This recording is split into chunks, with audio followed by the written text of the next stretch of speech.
본인은 잘 모르지만 주변인들을 불편하게 하는 퀴퀴한 냄새. 5, 60대라면 건강뿐만 아니라 채취 또한 신경 쓰셔야 하는데요. 노인 냄새는 이 부위만 잘 씻으면 무조건 사라집니다.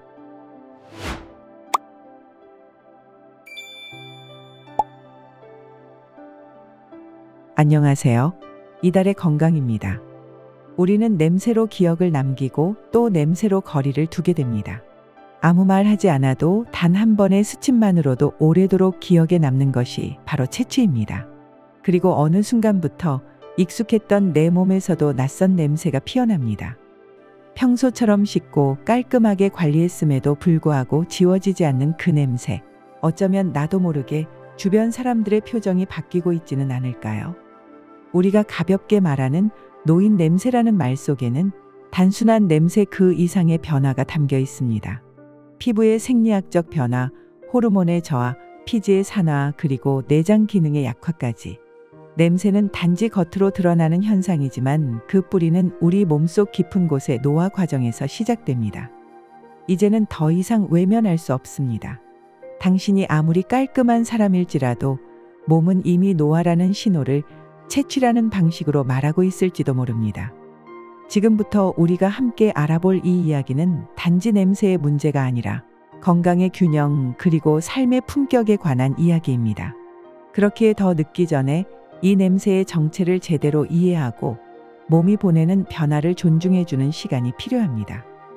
준비한 내용 끝까지 시청해 주시고 알려드린 내용들이 도움이 되셨다면 이달의 건강 채널 구독과 좋아요 꼭 눌러주시면 감사하겠습니다.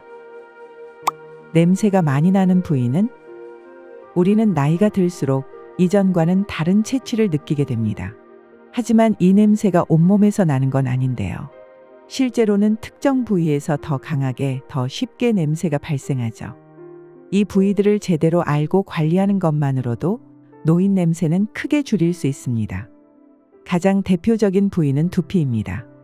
두피는 피지선이 밀집해 있고 모발로 덮여 있어 통풍이 어려우며 땀이 쉽게 고입니다. 나이가 들면 피지 분비가 오히려 늘고 이 피지가 산화되며 퀴퀴하거나 기름진 냄새를 유발하는데요. 특히 머리카락의 냄새가 배면 쉽게 퍼지기 때문에 많은 이들이 불쾌하게 느끼는 주요 채취 중 하나입니다. 다음은 귀 뒤와 목덜미입니다. 이 부위들은 씻을 때 손이 잘 닿지 않아 세정이 소홀해지기 쉬운 반면 피지선이 활발하고 땀과 각질이 쉽게 쌓여 채취 유발 물질이 농축되기 쉽습니다. 특히 귀 뒤는 열이 잘 빠지지 않아 냄새가 더 고착되는 부위입니다. 그리고 겨드랑이도 빼놓을 수 없는데요. 이곳은 일반 땀샘 외에도 아포크린샘이라는 특수한 땀샘이 있어 지방과 단백질이 섞인 진한 땀이 분비되며 세균과 만나면서 특유의 강한 채취를 만들어내요.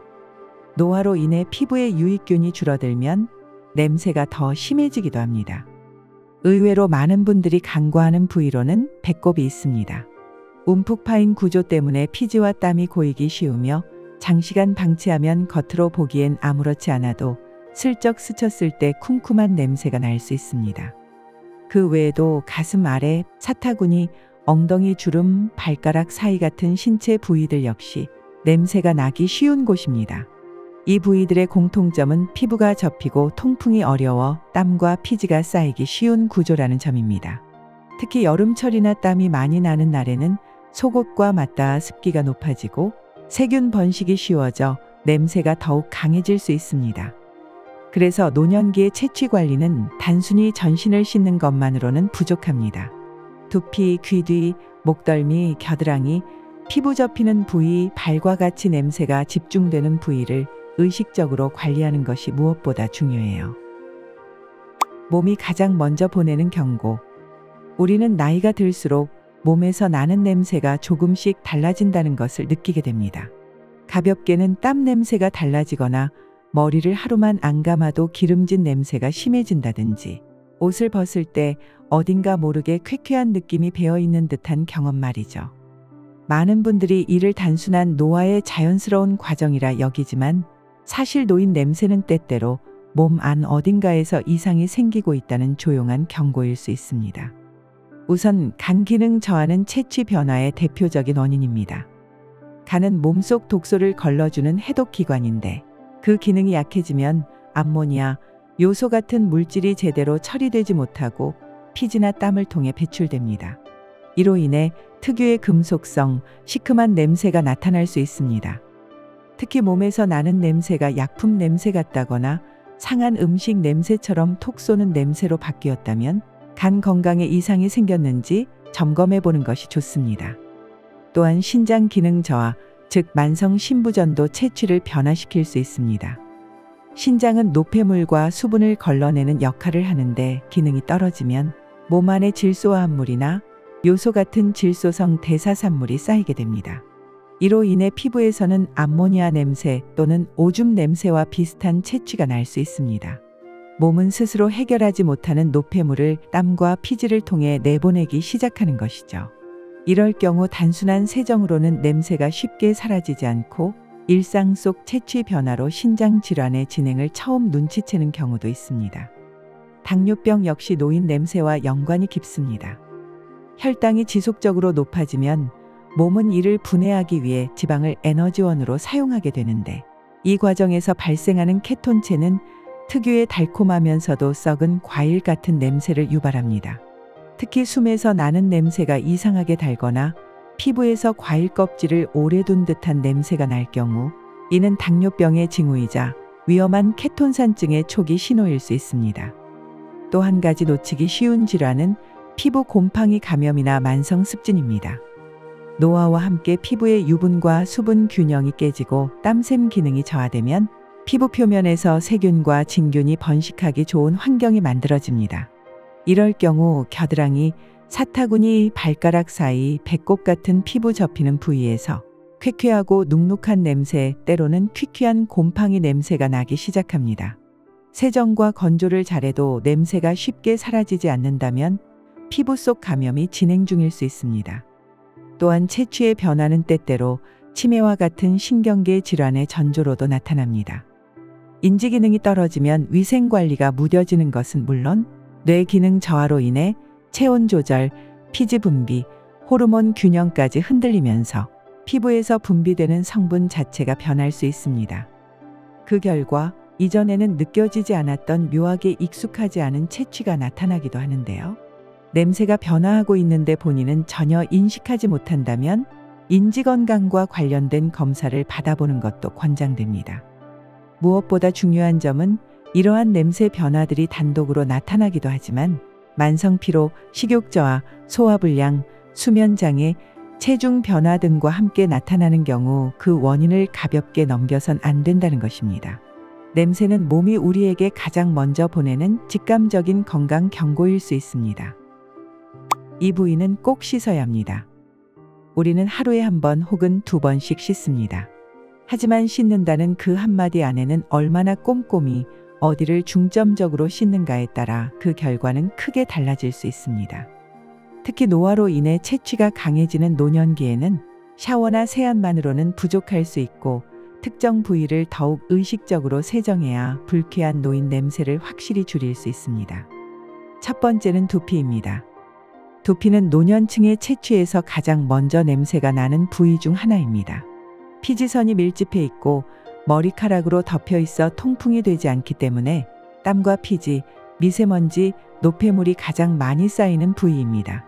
노화로 인해 피지의 산화가 빨라지면서 투노네날이라는 냄새 유발 물질이 특히 많이 생성되며 감지되는 냄새는 기름지거나 눅눅하고 시큼한 특유의 체취로 나타납니다. 하루 한 번 두피 전용 약산성 샴푸를 사용해 두피 전체를 손가락 끝으로 마사지하듯 꼼꼼히 문질러 세정하는 것이 중요합니다. 머리카락만 감는 것이 아니라 두피 자체를 씻는다는 의식이 필요해요. 두 번째는 귀 뒤쪽과 목덜미입니다. 이 부위는 몸 전체에서 가장 냄새가 많이 나는 부분 중 하나이지만 샤워할 때 대충 지나치기 쉬운 사각지대입니다.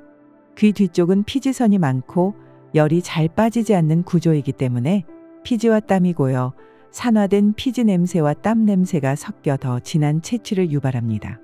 특히 여름철이나 외출 후 이 부위를 문질러 보면 손끝에 기름기가 느껴질 정도로 피지가 쌓여 있는 경우가 많습니다.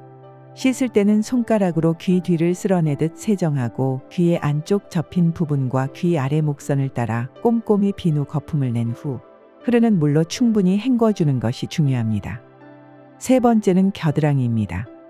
이 부위에는 일반적인 땀샘 외에도 아포크린샘이라는 특수한 땀샘이 존재하는데 이곳에서 분비되는 땀은 지방과 단백질이 섞인 진한 땀이기 때문에 세균과 만나 분해될 경우 강하고 불쾌한 냄새를 유발하게 됩니다. 나이가 들수록 피부 표면의 유익균이 줄어들고 유해균이 증가하는 경향이 있어 이 냄새는 더욱 두드러지게 느껴지기도 합니다. 씻을 때는 겨드랑이를 손으로 문지르는 것만으로는 부족하며 거품이 풍부한 비누나 바디워시를 사용해 30초 이상 충분히 문지르며 노폐물과 각질을 제거해 주어야 합니다. 네 번째는 가슴 아래와 접히는 부위들입니다. 이 부위들은 피부가 접혀 있고 통풍이 거의 되지 않아 땀이 고이기 쉬운 구조입니다. 그 결과 습기와 온도, 피지, 각질이 만나 세균이 증식하기 쉬운 환경이 되는데요. 이러한 부위는 가만히 있어도 곰팡이성 채취나 쾌쾌하고 퀴퀴한 냄새가 날 수 있으며 심할 경우 피부염이나 습진으로도 발전할 수 있습니다. 따라서 샤워 시 반드시 접힌 피부 사이를 펼쳐가며 손으로 직접 문질러 씻고 샤워 후에는 물기를 충분히 말리고 보송하게 유지하는 것이 중요합니다. 필요할 경우 파우더나 항균 로션을 사용해도 좋아요. 다섯 번째는 배꼽입니다. 배꼽은 아주 작은 공간이지만 구조상 움푹 들어가 있어 이물질과 피지, 각질, 땀이 쉽게 쌓이는 장소입니다. 하지만 많은 사람들이 이 부위를 전혀 씻지 않거나 손이 닿기 어려워 제대로 관리하지 못하는 경우가 많습니다. 이 때문에 배꼽 안에서 쿰쿰하고 오래된 냄새가 나는 경우가 생기게 됩니다. 청결하게 유지하기 위해서는 면봉이나 부드러운 수건에 바디워시를 묻혀 부드럽게 닦아낸 뒤 샤워 후에는 습기가 남지 않도록 잘 말려주는 습관이 필요합니다. 마지막은 발과 발가락 사이입니다. 발은 체중을 지지하는 부위이자 하루 종일 양말과 신발에 갇혀 있는 곳입니다. 특히 발가락 사이와 발바닥은 땀이 고이고 각질이 많으며 노화와 함께 피부의 세포 회전 속도가 느려지면서 각질과 세균이 쉽게 쌓이는 환경이 조성됩니다. 냄새가 심해질 경우 주변 사람도 민감하게 느낄 수 있으므로 샤워 시에는 발바닥 전체와 발가락 사이를 손 또는 풋브러시로 문질러 세정하고 샤워 후에는 꼭 마른 수건으로 발가락 사이를 닦아주는 것이 중요합니다. 특히 무좀이나 발톱 곰팡이 등의 채취를 더 악화시킬 수 있으니 함께 관리해주는 것이 좋습니다. 다음은 의류와 침구도 관리하면 더욱 좋은데요. 냄새는 피부에서만 나는 것이 아니라 옷과 침구에 스며들면서 더 오래 머물게 됩니다. 특히 땀 흡수가 안 되는 합성 섬유 옷은 채취를 더 심하게 만들 수 있기 때문에 면, 린넨, 모시와 같은 통기성과 흡습성이 좋은 소재의 옷을 착용하는 것이 좋습니다. 속옷과 양말은 하루에 한 번 이상 갈아입고 활동량이 많은 날에는 외출 후 바로 갈아입는 습관도 필요합니다. 또한 침대 시트와 이불, 베개 커버도 주기적으로 세탁해 피부에서 떨어진 피지와 땀이 축적되지 않도록 관리해야 합니다. 노인 냄새를 줄여주는 음식. 노인 냄새를 줄이기 위해선 겉을 깨끗이 씻는 것도 중요하지만 더 근본적인 해결책은 몸 안에서 냄새를 덜 만들어내도록 도와주는 음식들을 잘 선택해주는 것입니다. 냄새는 결국 우리 몸에서 만들어진 물질이 밖으로 빠져나오는 것이기 때문에 그 냄새의 재료가 무엇인지, 어떻게 만들어지는지 조절하는 것이 훨씬 더 효과적인 접근법이 될 수 있습니다. 먼저 우리가 매일 접하는 과일 중에서도 사과와 배는 노년층에게 특히 추천할 수 있는 냄새 조절 식품입니다. 이 두 과일은 모두 수분 함량이 높고 펙틴이라는 수용성 식이섬유가 풍부합니다. 펙틴은 장내에서 노폐물과 결합해 배출을 도와주고 장내 유해균의 증식을 억제해 가스나 냄새를 줄이는 데 도움을 줍니다. 또한 배에 들어있는 알이고 약간 떫은 맛을 내는 폴리페놀 성분은 항산화 작용을 하면서 피부에서 분비되는 피지의 산화를 억제해 냄새가 강해지는 것을 예방해 줍니다. 이런 과일들은 생으로 먹는 것이 가장 이상적이지만 소화력이 약한 분들은 사과를 껍질째 조림으로 익혀 먹거나 배는 강판에 갈아 배즙으로 마시거나 따뜻한 배차로 즐기는 것도 좋은 방법입니다. 다음은 요즘 젊은 세대에서 주목받고 있는 통곡물 식단, 특히 오트밀과 보리입니다. 나이가 들수록 신진대사는 느려지고 식사 후 혈당이 쉽게 오르내리며 그 과정에서 피지선도 불안정하게 작동하고 땀의 산성도도 높아지게 됩니다. 이런 변화는 냄새를 더 날카롭고 불쾌하게 만들 수 있는 조건이 되죠. 오트밀과 보리에 들어있는 베타글루칸은 혈당을 안정화시키고 장이 천천히 일을 할 수 있게 만들어 피지 분비도 일정하게 유지되게 도와줍니다. 오트밀은 우유나 두유에 불려 아침 식사로 죽처럼 섭취하고 바나나, 견과류와 함께 시리얼처럼 먹으면 식감과 영양을 모두 챙길 수 있습니다. 보리는 흰쌀과 섞어 보리밥으로 지어 드시거나 보리차로 끓여 자주 마시는 것도 간 기능 개선에 도움이 됩니다. 다음으로는 조금 특별한 재료인 타임입니다. 허브 중 하나인 타임은 주로 향신료로 쓰이지만 그 안에 있는 타이몰이라는 성분은 강력한 항균 및 항진균 작용으로 유명합니다. 노년기에는 피부 위의 미생물 균형이 무너지면서 냄새 유발 세균이 더 많아질 수 있는데 이때 타임이 몸속에서 산화 억제와 향균 작용을 동시에 해주는 든든한 조력자가 될 수 있습니다. 타임은 닭고기나 생선구이에 함께 곁들이면 요리의 향을 더할 수 있고 말린 잎을 차로 우려내어 마시면 위장 냄새, 입 냄새까지 정리하는 데 도움이 됩니다. 소량으로도 충분한 효과가 있으니 자주 활용해 보는 걸 추천합니다. 그 다음으로 소개할 식품은 흑초와 발효양파입니다. 이 두 가지는 발효라는 공통점을 가지고 있는데요. 발효 과정에서 생성되는 유기산과 아미노산, 폴리페놀이 우리 몸 안의 해독 과정을 도와주고 장내 독성 물질과 피지 내 대사산물 생성을 줄여줍니다. 특히 흑초는 혈액을 깨끗하게 만들고 혈류 개선, 간 기능 회복, 피지 성분 안정화에 도움을 줘요. 냄새를 유발하는 땀의 성분을 근본적으로 변화시키는 것이죠. 흑초는 물에 일식 비율로 희석해 음료로 마시거나 샐러드 드레싱에 넣어 상큼하게 활용할 수 있습니다. 그리고 발효양파는 얇게 썰어 소금, 흑초, 꿀을 넣어 밀폐 용기에 담아 5에서 7일간 숙성한 후 하루에 한두 스푼씩 반찬처럼 드시면 됩니다. 기름진 음식과 함께 먹으면 냄새를 중화하는 효과도 있어 함께 곁들여도 좋겠죠. 마지막으로 우리가 흔히 껍질을 버리는 감귤 유자의 껍질은 오히려 과육보다 훨씬 많은 플라보노이드, 정유 성분, 비타민C가 들어있어 체내 산화를 억제하고 채취를 중화하는 데 아주 유용한 재료입니다. 껍질의 향긋한 향은 입냄새와 소화기 냄새를 순화시키고 정유 성분은 땀에서 나는 불쾌한 산냄새를 부드럽게 감싸주는 효과가 있습니다. 껍질은 깨끗이 씻어 채 썰고 말린 뒤 뜨거운 물에 우려 차로 마시면 좋습니다. 취향에 따라 꿀이나 생강을 함께 넣으면 향긋하면서도 면역력 강화에도 도움이 됩니다. 특히 유자 껍질은 간 건강과 피부 탄력을 동시에 도와주기 때문에 채취뿐 아니라 외적인 인상까지 밝고 건강하게 유지할 수 있습니다. 결국 노인 냄새는 겉을 아무리 닦아도 몸 안에서 계속 만들어지면 근본적인 해결이 어렵습니다. 피지의 성분, 땀의 산성도, 장내 독소, 피부 세균의 균형 등 이 모든 것은 음식이 바꾸는데 큰 역할을 합니다. 잘 선택한 과일 한 조각, 건강하게 발효된 식초 한 숟갈이 여러분의 하루를 더 상쾌하고 자신 있게 만들어줄 수 있습니다. 이제부터라도 몸속에서 향기롭게 변화할 수 있도록 음식을 통해 냄새를 조절하는 지혜를 실천해 보는 건 어떨까요? 누구에게나 나이는 들고 시간은 흐릅니다.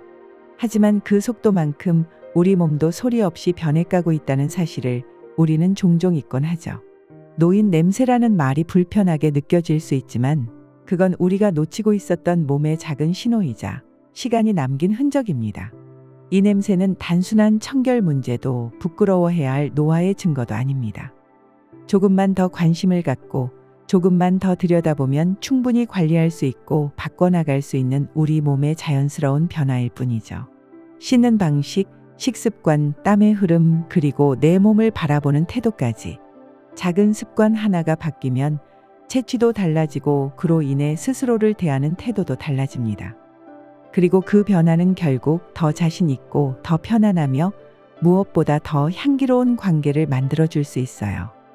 오늘 알려드린 내용을 정리해드리면 첫 번째, 냄새는 두피와 귀 뒤 목덜미와 살이 접히는 부위에서 주로 시작되며, 두 번째, 냄새가 쉽게 사라지지 않는 경우 병원을 내원하는 것이 좋습니다. 세 번째, 냄새가 잘 나는 부위를 깨끗하게 씻는 것이 중요하고, 네 번째, 사과와 배, 오트밀, 흑초 등의 음식이 도움이 될 수 있습니다.